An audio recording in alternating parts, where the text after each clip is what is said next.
Welcome to Daybreak Australia. I'm Haidi Stroud-Watts in Sydney, where markets have just come online.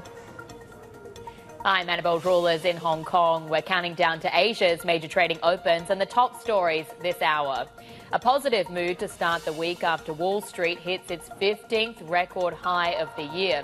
Investors now awaiting Jay Powell's report to Congress for updates on the Fed's rate outlook. Also ahead, OPEC Plus extending its supply cutbacks until mid-year amid soaring production from rivals and uncertainty over Chinese demand.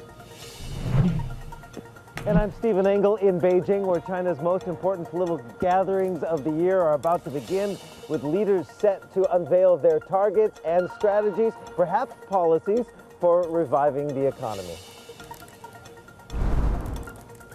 And one more on China ahead, but kicking off the week with some breaking data out of Korea this morning, because we just had the industrial output numbers dropping and actually coming in better than expected over the course of January here. So output up more than 12% or nearly 13% on the year. That's past those estimates for around 10%.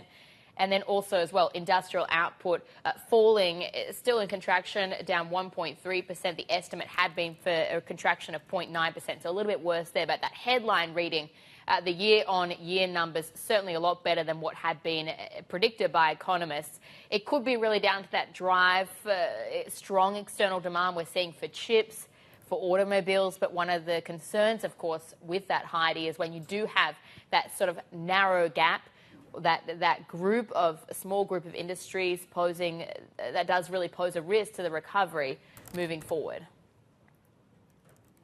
And, Val, we are setting up for a big week, and that's just one of the kind of data points that we're going to get to give us a better gauge of how regional economies, how the global economy is faring, and a couple of big events we're watching out of the US, of course, both in terms of politics as well as those jobs numbers, and whether that will kind of continue to add to the drumbeat of expectations from the Fed. But this is a picture as we kind of just creep into the start of trading here in the Asian session. We're seeing the ASX 200 pretty flat at the moment, about 0.1% lower there. We're expecting sort of an early gain, maybe flipping to the green in the next few minutes or so as the staggered session gets underway. We do have these stocks, really sitting at record highs at the moment after reaching that threshold last week. So we could see a little bit of consolidation, maybe a bit of profit taking there as well. We did see some of the biggest gains in the previous session being led by real estate and consumer discretionary, were some of the strong performers going into the end of last week as well.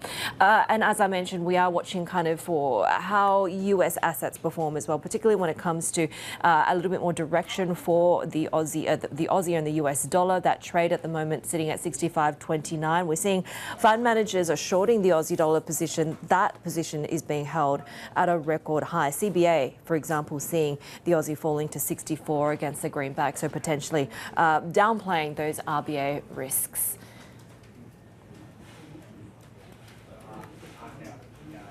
Yeah, and Heidi as well, of course, RBA to the Fed. We're going to have Jay Powell speaking over the course of this week, so that's certainly something to be tracking very closely here. But taking a look what we've got for US stocks here, because we have those futures just coming online. It was that 15th record in the Friday session, so we saw the S&P 500 topping the 5,100 mark. The question really for investors is can that winning streak continue? We know that March, historically, it's been actually a pretty good month for equities. When you're in election years, that calculus changes a little bit, so the gains aren't quite as good, but still you can expect to be in positive territory. Fairly flat right now. What else we're tracking is oil this morning. You've got Brent crude just a little bit high here, taking as well a look at the outlook for WTI. But we did have OPEC Plus extending their oil supply cutbacks to the middle of the year. So those curbs, on paper, they're worth roughly 2 million barrels a day, but they're going to be remaining in place until the end of June. Some are saying actually perhaps we could see that extension until the end of the year, but you are seeing Brent crude WTI, Heidi, there, just a little bit higher this morning. Well, of course, one of the big themes that we're watching is really the trajectory to be set for China's economy going into 2024. The country is set to announce the year's growth target and outline its strategies supporting the slowing economy. This is taking place at the country's top annual political gathering this week. Bloomberg's chief North Asia correspondent Stephen Engel takes a look at the economic priorities for this year's two sessions. Early spring's cross-currents in Beijing can be tough to read, as China faces a host of economic headwinds ahead of the annual session of Parliament, the National People's Congress. With property market turmoil, poor consumer confidence, persistent deflation, destabilized geopolitical ties, along with plummeting FDI, and a rocky stock market, simply put, it's not been a good first year for President Xi Jinping since taking a precedent-busting third consecutive term last March. The economy is still slowly recovering, but I think the confidence has not come back. So far, state-directed funds have mobilized to stabilize wobbly markets, while Beijing replaced the head of the securities regulator and cracked down on so-called malicious short selling. Banks, too, eased a loan prime rate tied to mortgages, and consumers came back and spent mightily. During the week-long Lunar New Year holiday, the best set of Spring Festival numbers since pre-COVID. But was it all enough to turn the winter bears into spring bulls? 2023 has been an unfortunate confluence in China of deflation and de-risking. I think this year the policymakers want to go back into reflation and hopefully reform. In terms of the ability of these measures to really change the market sentiment, we are slightly more cautious because what's really needed is a change in the inflation outlook for the country and the overall sentiment in the private sector. You've got sentiment which is rock bottom, and at the same time, I think the issues of policy credibility in the market. The growth engine remains one where it's more, let's say, government-led, infrastructure-led, manufacturing and investment-led, and those might help to get to the growth target. But in terms of the more dynamism and the more sustainable type of growth, we think it still needs some work. So attention now turns to Premier Li Qiang's work report on day one of the NPC. Post-holiday, Li called for, quote, pragmatic and forceful action to boost confidence. But how? So far, there's been no big bang policy move as leaders stress de-risking and deleveraging with fiscal strain in property and at local governments. Instead of looking for more candies from the government, we really want to say, can we actually go back to more like what China started in its reform back in the early 1980s? Is more, allow the private enterprises, entrepreneurs to the right incentive to really to do things, the freedom. Wishful thinking, perhaps, for global investors who got burned by multiple stresses on China's private sector, including COVID-0 and a regulatory takedown of big tech. We've been out of China for a long time. We essentially started getting nervous about China when Jack Ma was hauled in. So that was in 2020, very long time ago. And for the past year and a half or two, we've had no exposure in China, none whatsoever. The world is watching Beijing's next policy move, perhaps at the NPC, with great interest. For more, let's bring in our chief North Asia correspondent, Stephen Engel, who joins us live from Beijing. And Steve, we're going to get this strategy for supporting China's economy through the end of the year. But just start us, because you've been in Beijing over the course of the weekend. You're here for these two sessions. What's the mood music over there? Well, the mood music, if you will, is sort of a lack of confidence, especially in the private sector right now. Yes, there was a press conference yesterday from somebody from the CPPCC, which is the advisory body, which really kicks off today in Beijing, advisory body to the National People's Congress. He was saying that the economy is fairly good and we'll continue to see that trajectory of growth going forward. So there was a positive tone. And that's something that these leaders here in Beijing, as the 3,000 or so delegates of the National People's Congress gather, will try to find a right narrative, if you will, to try and put a floor on the sinking confidence that I just outlined in that report. The weather's good. It's one of those blue, sunny days in Beijing, blue skies, but very cold temperatures. It's well below freezing right now as I stand in front of the northeast corner of the Forbidden City. The actual Great Hall of the People, where the NPC and the CPPCC will be held, is on the other side of the Forbidden City. It's in lockdown right now. It'll open up midday today as all those delegates from the CPPCC will start flooding into Tiananmen Square. We'll be there this afternoon, but right now we're just waiting for things and the festivities to kick off. Tomorrow is that big work report from Li Qiang. In fact, It's his first work report because, keep in mind, a year ago he took over as the new premier from Li Keqiang. But Li Keqiang opened up the NPC last year with his final work report. So it'll be interesting to see if there are similar terminologies, similar verbiage coming from the fairly new premier Li Keqiang as he essentially tries to outline, of course, the priorities of the man at the top. That is Xi Jinping, who has continually over 2023 talked about high-quality development. It is a term that he has used 128 times in 2023. A bit vague, but essentially it means we can allow lower pace of GDP growth as long as the growth going forward is sustainable. And that's something we're going to be watching very closely in that lengthy work report from Li Keqiang tomorrow. Steve, it's a real catch-22, right? Because on the one hand, this GDP target is really a symbol to try and instill confidence. On the other hand, is there a real risk that if they set it too high and don't follow it up with more stimulus or enough stimulus, that they could actually miss that target? Yeah, that's right. I mean, there's been calls in the last few years, of course, just to scrap the target altogether. Why do it? Well, essentially that work report are the marching orders from the premier to the provinces and around the country that this is what you need to deliver. Now, in years past, we've had some leaders even kind of, out of the side of their mouth saying, it might be sort of man-made numbers because if you get that target, they have to deliver, right? Last year, they set the target of around 5% GDP growth.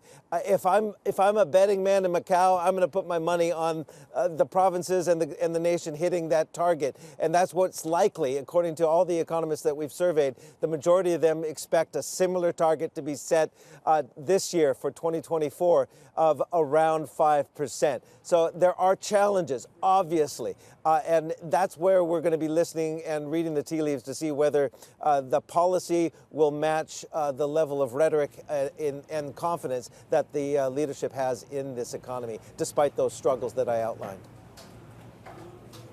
Bloomberg's David Engel there in Beijing. Let's bring in for some analysis Tian Wang, who's the Chief Asia-Pacific Economist at Vanguard Group. Always great to have you with us. And I do wonder if we do get a target of around 5%, does that give you potentially more confidence that more forceful fiscal stimulus might be on the cards as well? What do you think are the sort of risks here of setting that target too high or too low? Morning, Heidi. I think the 5% growth target for this year will be a bit more challenging compared to what we experienced last year, because last year you have the low base effect and some pent-up demand after the reopening. This year, pretty much the hope is on what the government can do with the policy stimulus, right? Especially on the fiscal side. I think regardless of the growth target, the market focus will be very much on what specific measures or tools they come up to support the economy. At this moment, I think the focus will be on, what's the official fiscal, deficit, as well as how much will be the special local government bond quota and what other, measures, especially on the consumer side, to sustain the recovery in domestic demand. So regardless of the growth target, the focus is still very much on the policy measure. I think the biggest risk here is policymaker complacency. That's interesting. Sorry, I didn't want to interrupt, but in terms of complacency, do you mean not setting sort of more forceful sort of policy guidance? Because as Steve mentioned, this work report is really kind of the playbook for the provinces, right? Are you concerned about how this will be interpreted? I think the growth target is one thing, but then I think when you look at the rhetorics from the, government officials, right? They kept emphasizing we should get used to belt tightening. And then, they are comfortable with, the growth and they are arguing that the reflation will come back this year. So I think that's where we are actually getting concerned, because one thing you do see that the economy actually is still having negative output gap, right? So even if they achieve 5% growth this year, the output gap will still be negative. So that means there will be continued deflationary pressure in the economy. If they don't deal with that, in a timely manner, then I think there is a real risk for self-reinforcing deflationary spiral in the medium term. The output gap really requires structural reforms, right? Structural policy measures. Are you expecting, a little bit more sort of big picture thinking, particularly in light of the demographic challenges for China? I think they need both cyclical support to the economy, right, and also some kind of long-term, measure to boost up the confidence and build, win back the trust from the private sector. So, they need to deal with a lot of structural headwinds, the persistent housing downturn, the demographics. So I think this is where I think, other than the cyclical supporting measure, the government also need to focus on the structural reforms to boost up the productivity growth for the economy in the medium to long term. What are you expecting on the property front? Because, of course, this is a problem that risks becoming multi-year with no clear solution either. Yeah, I think when you look at the property market easing, right, a lot of focus in the past year has been on the demand side, cutting mortgage rate, easing the restriction, lowering the down payment. But as you can see, it has not been very effective because the confidence in the housing market is very low. If people don't see housing price to rise in the future, then they are not eager to get into the market to buy property. Now, I would say this year, the hope is probably on the supply side, right? Public housing, urban village renovation. So, focusing on the supply side, that actually could help to narrow the property downturn a little bit. Last year was like a negative 10% contraction.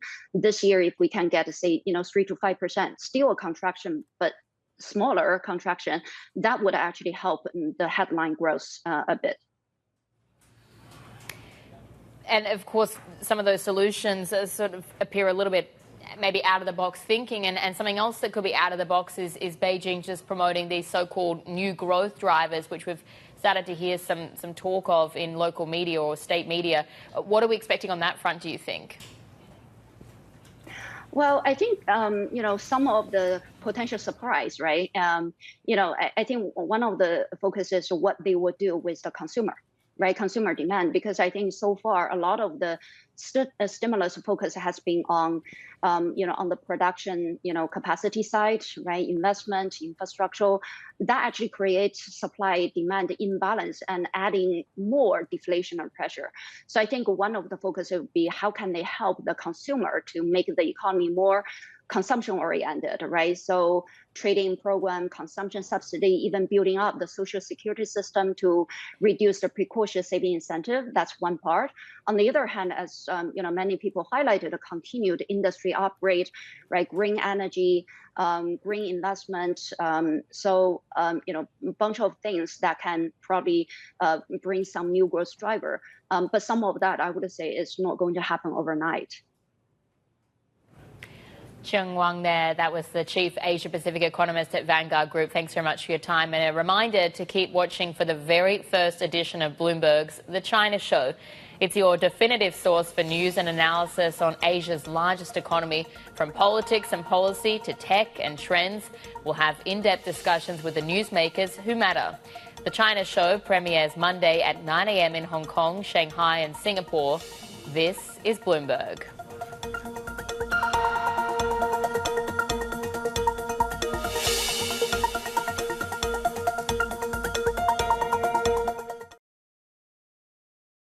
This week, Bloomberg brings you the latest from China's annual National People's Congress, including China's budget plans, economic outlook, and geopolitical tensions. Continuing coverage this week on Bloomberg. Context changes everything.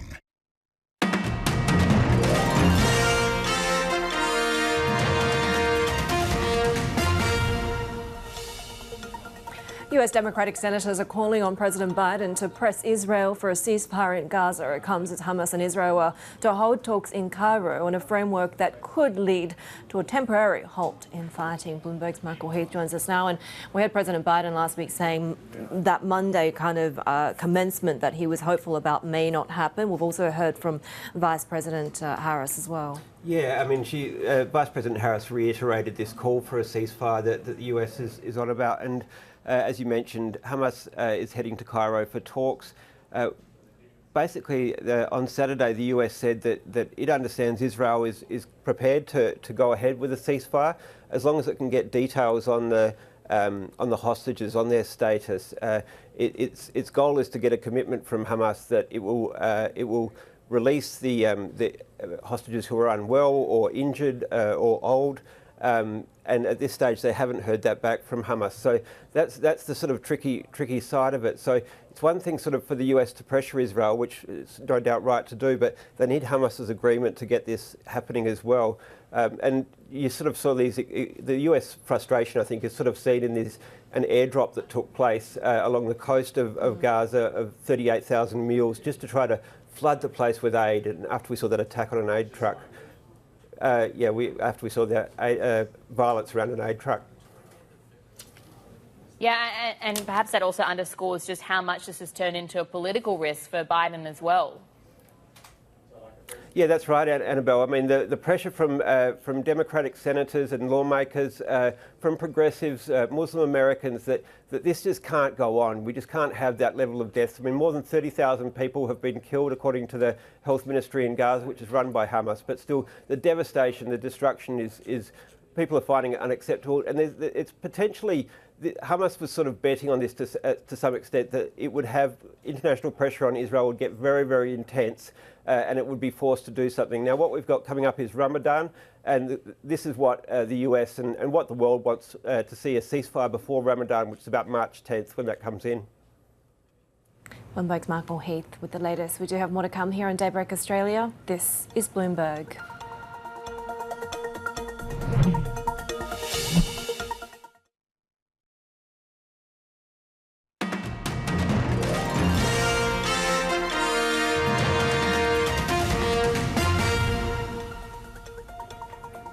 Taking a look at some of the corporate stories we're tracking this morning, in Spain's largest bank, Santander, is said to have cut roughly 320 jobs in the US. A source says about 2.7% of employees in retail operations across US branches were let go in recent days. Santander told Bloomberg it's updated its staffing model as it invests in digital capabilities to adapt to customer needs. Boeing has confirmed it's in preliminary talks to acquire Spirit Aerosystems, the supplier at the centre of the 737 MAX crisis.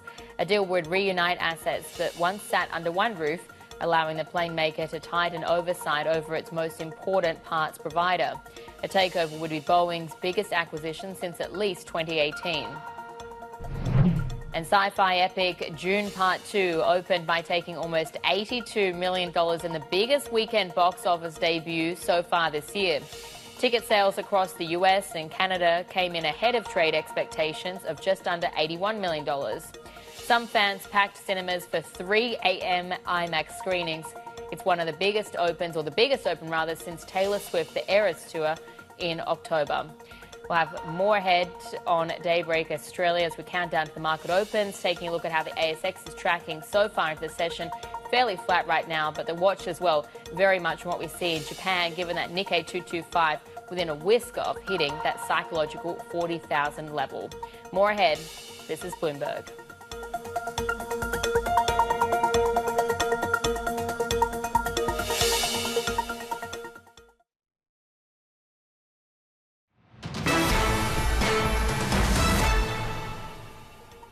The market now has to realize that the data is just not slowing down, and the Fed pivot has given an additional tailwind to the economy and to financial markets and financial conditions and to capital markets. And all that is likely to continue to be supporting growth in consumer spending, in capex spending, in hiring for most likely the better part of this year. That was the Apollo Management chief economist there explaining his forecast that the Fed will not cut rates this year. Let's take a look at the week ahead now, and China's National People's Congress begins on Tuesday. Officials are due to unveil the nation's growth target for 2024, which will set the tone for government policy for the rest of the year. We're also watching for inflation numbers out of Japan, the Philippines, South Korea and Taiwan. Fed Chair Jay Powell will deliver his semi-annual monetary policy testimony before Congress this week. The event is expected to provide more market insight on the US central bank's rate hike path. On Thursday, President Biden will deliver his State of the Union address. We'll have special coverage here on Bloomberg Television. And the ECB is expected to hold rates steady as it awaits more evidence that inflation is under control. It's also going to be a big week of earnings out of Asia. JD.com, NEO and Bilibili are among those that are set to report. And that is your week ahead. All right, take a look at how we're setting up at the moment when it comes to just about 30 minutes or so into the start of trading here in Sydney. We are, of course, really coming off what was a record high that was reached last week for Australian equities, and really watching to see how much we see further momentum, as we saw, of course, Wall Street setting more records as well. Early gains are being seen, pretty flat at the moment when it comes to trading in Sydney following that all-time high. It has really been a tremendous run, though. We've seen 16 out of the last 18 weeks of this rally for Australian stocks, and a lot of this is to do with expectations of what we might get from the RBA as well. Elsewhere, we are seeing a little bit of weakness there. New Zealand trading on the back foot there. Singapore Nikkei futures looking pretty perky at this point, 0.8%. As Bill was mentioning earlier, a lot of focus on Japan today, given we are looking like we're just a whisker away from that 40,000 level for the Nikkei 225, and whether that continues to drive more momentum behind this extraordinary Japanese rally. We do have a few data points out today, including Japan capital spending as well, giving us a little bit more of a gauge of how corporate Japan is feeling about investment. US futures are looking pretty flat at the moment. We're also watching geopolitics, of course, and the leaders of 9 Southeast Asian nations and Australia are gathering in Melbourne today for a 3-day meeting to commemorate 50 years of relations between Australia and the ASEAN bloc. Bloomberg government reporter Ben Westcott joins us now from the venue of the ASEAN-Australia summit. And Ben, these relationships and the sort of fortification of these ties takes on a new importance given a strengthening China. Yeah, absolutely. I mean, at this particular moment when we have a growing military presence by China in Southeast Asia, as well as the potential return of US President Donald Trump, geopolitics is a bit fractious at the moment. And so given that, the Southeast Asian Australia Summit is designed as a way in which middle powers across the region, from Australia to the Philippines, Indonesia and Vietnam, can come together to sort of find some consensus over the large issues that are going to be affecting them over the next 4 years or so. Do you think that for these ASEAN countries, do you think there's sort of an assessment that Australia does have its own unique foreign policy, or is it very much seen as an extension of what the White House administration wants to see? There's been a real shift in how Australia has handled Southeast Asia since the election of the centre-left Labor government in May 2022. Before that, many Southeast Asian leaders saw Australia as very much an extension of US foreign policy. What Washington did, Australia would follow in close lockstep. But since the election of Prime Minister Albanese and Foreign Minister Penny Wong, there's been more of a shift towards positioning Australia as a middle power alongside other middle powers in Southeast Asia, and a degree of an independent foreign policy that is more effective in bringing the bloc together to help advocate for issues which are important to them, like open sea lanes and regional and peace in the region, things along those lines. So that there has been a real shift to more subtlety in Australian diplomacy in recent years.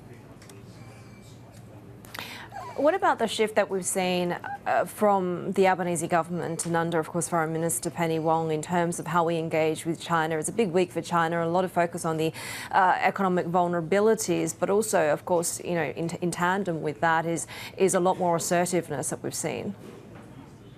Yeah, absolutely. I mean, we're seeing China go through its own journey at the moment of balancing the risks to its own economy against political control. And I think as China is balancing that difficult situation, Australia and Southeast Asia have to, look after their own interests in that period of time. And I think that's one of the things that will be discussed here today. Already what we've seen at this summit, far more than an ASEAN in previous years, is a more of a discussion of the South China Sea. Penny Wong started off her keynote speech by offering another 64 million Australian towards maritime security, and saying in her speech that all of Southeast Asia depends on open sea lanes, and what happens in the South China Sea affects us all. So that is a clear example of, maritime security being a big part and a big concern of this summit. All right, Ben, thanks for your time. That was Bloomberg's government reporter Ben Westcott at the ASEAN-Australia Summit in Melbourne. And a reminder, of course, to keep watching for the very first edition of Bloomberg's The China Show. It's your definitive source for news and analysis on Asia's largest economy. From politics and policy to tech and trends, we'll have in-depth discussions with the newsmakers who matter. The China Show premieres Monday at 9 a.m. in Hong Kong, Shanghai and Singapore. We'll have more ahead on Daybreak Australia. This is Bloomberg.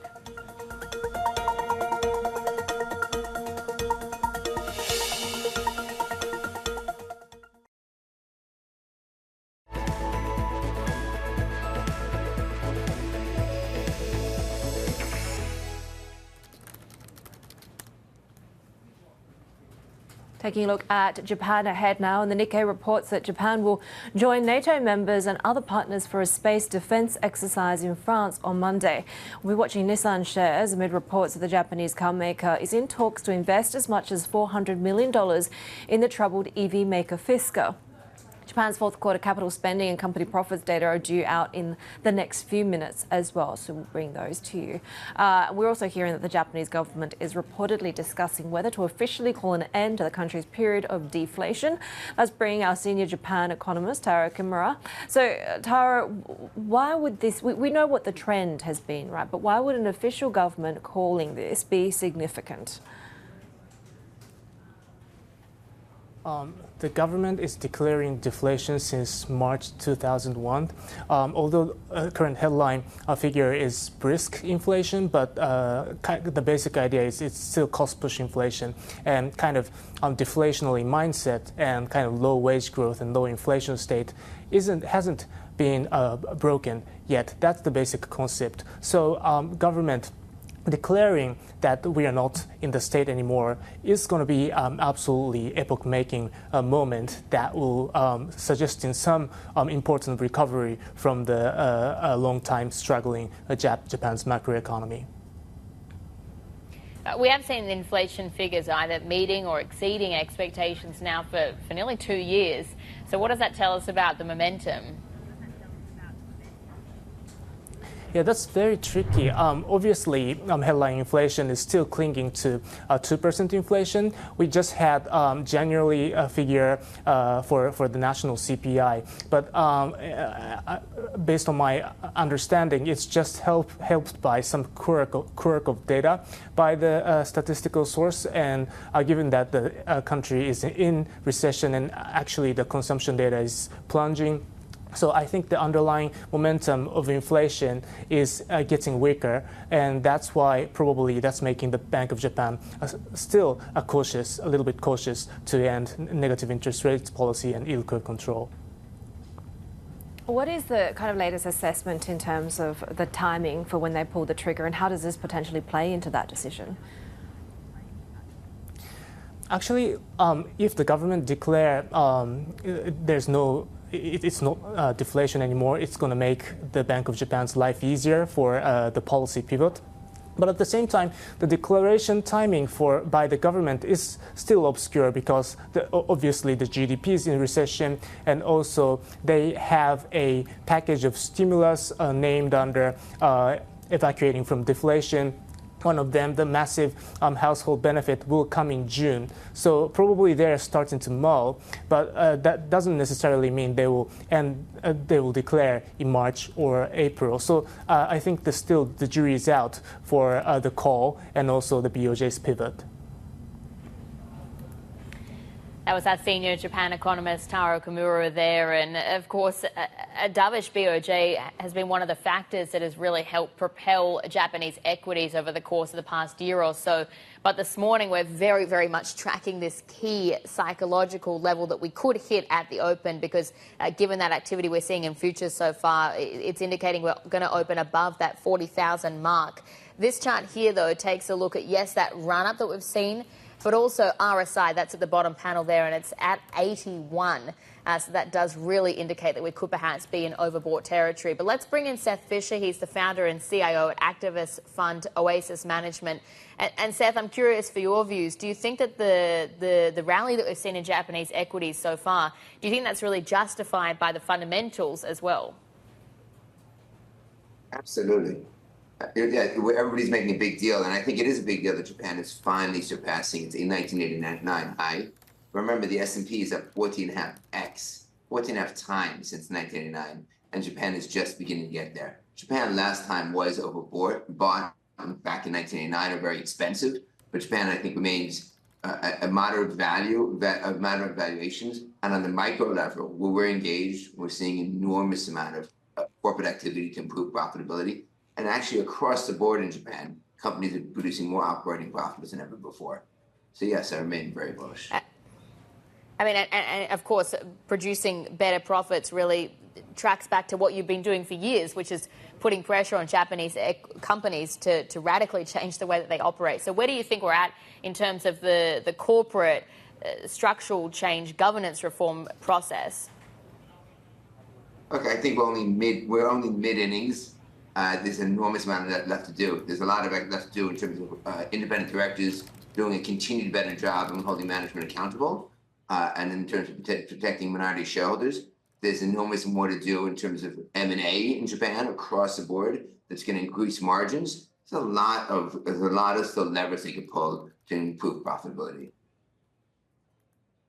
When you say we're at the midpoint, what are the sorts, are you looking at, is it looking at sort of proposing more difficult changes that you want companies to attack or enact, or is it looking at different industries? Is it scaling up the size of the corporation? What is it that is specifically tells you we're at the midpoint?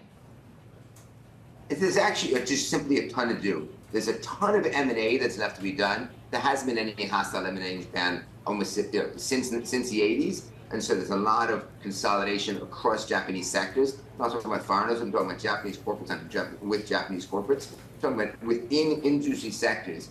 As in the US and in Europe, we have 2 or 3 leading companies that produce better products, that produce a wider array of products and cheaper prices to customers. You just haven't had that in Japan. And so there's a lot of leverage to increase margins in all these companies by executing in terms of just having 2 or 3 or 4 companies that are going to be a leader in all these different sectors across the board. That's actually an extraordinarily important and easy lever to pull. There remains to be geographic expansion, and remains to be actually in a lot of companies we're engaging with, and I think you'd be a lot better management that can go ahead and figure out how to increase increase marketing, to increase globally, to improve profitability, but also just improve revenue. So these companies, a lot of these companies have not been fantastically run for a long period of time, and that's where these nomination committees need to do a better job of going ahead and making sure they're appointing the best in management.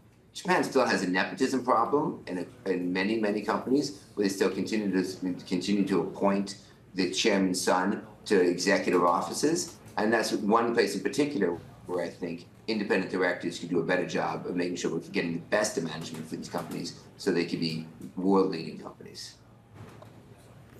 As you say, it's been a long time, like it's been, over a decade in the making. And as you say, there's also been a lot of different elements of that, the name and shame kind of campaign, clearly the rise of activist investors as well. How much do you also think that this rally has been driven by the fact that investors have been fleeing China? I mean, Japan's corporate governance certainly looks a lot more advanced in the process when it comes to Chinese companies. There's no doubt that a lot of Asian investors in particular started looking at Japan as opposed to China. But I think this is actually systematic work that Japan has done over the last over 10 years now in terms of improving corporate governance, getting shareholders to be more engaged with companies, pushing companies to go ahead and improve their ROEs, push them to improve their price-to-book ratios, push them to improve profitability. And so I think there's actually credit goes to Japan, much more so than simply some investors fleeing China for lack of clarity in terms of the macro situation in China. How much does the Bank of Japan, when they eventually pull the trigger on policy normalization, the impact of that subsequently on asset classes like the yen, does that make a difference in terms of the trajectory of this broader rally? There's no doubt that extraordinary low and negative rates have been very helpful for this, and credit to Japan as well for being extraordinarily disciplined and not changing rates, not raising rates. But the numbers that we just heard as well in terms of inflation are extraordinarily moderate. I think that yes, it'll be epic making when we actually finally get out of deflation. But these are, I think, the moves by the Bank of Japan, I hope remain moderate, and I hope from a taxation point of view remain extraordinarily moderate. And so we can continue to see this rally, but we also continue to see these improvements by Japanese corporates. Seth, what companies are on your radar at the moment? What have you been building positions in, and what are you targeting right now? We are engaged with kind of the meat of what I would call corporate Japan, in terms of companies that are both, a lot of companies that are consumer-facing businesses. We're involved in an enormous amount of both businesses that run retail outlets, run retail stores, sell retail products. We're involved in actually some other parts of the industrial homeland in Japan that are producing in auto manufacturers and a whole host of companies that I think have a lot of margin improvements to be done. So there is no end of companies that I think can continue to dramatically improve. I'm curious, Seth, about the reception that you're getting, because you mentioned this nepotism problem. That makes me think perhaps sometimes it might be the case that management at a company isn't that receptive to the changes you're trying to make. But since the Tokyo Stock Exchange really started to focus on corporate governance reform, have you seen a sort of changing attitude around it in the companies that you're working with? We've seen enormous, yes. The sea change we've seen over the last 10, 11 years in terms of since Abenomics kicked off is dramatic. Right? We've seen it in terms of companies stating publicly about their price-to-book ratios, stating publicly about their ROE targets, stating publicly about their improvements, adding enormous amount of diversity to their boards, adding enormous amount of independent directors to their boards. So there's a sea change across the board. There's still a lot more to be done. Now that companies have nomination committees, our agenda with a lot of companies that nomination committees need to do their work. They need to function. And to function properly, yes, they need to go ahead and try to find the best of management. So nepotism has gone down over the last 10 years in Japan, but I still think the 352 companies or so that continue to have the son of the chairman, the son of the president, who now becomes the next president. I think that's one example of actually how much more management can generally improve. And because they should go out and find the best of management, not just because you happen to have the right father. Seth, really great to have you with us. Seth Fisher, founder and CIO at Oasis Management there. We do have some breaking news when it comes to Japan capital spending. The company profits numbers coming through as well. It's a big jump when it comes to capex spending year on year, 16.4% against expectations of under 3%. Stripping out software year on year, that is still a gain of 11.7%, again beating expectations. We're seeing company profits coming in lower than expectations, so 13% against expectations of 21.3%, and sales also just missing expectations as well. More ahead on Daybreak Australia. This is Bloomberg.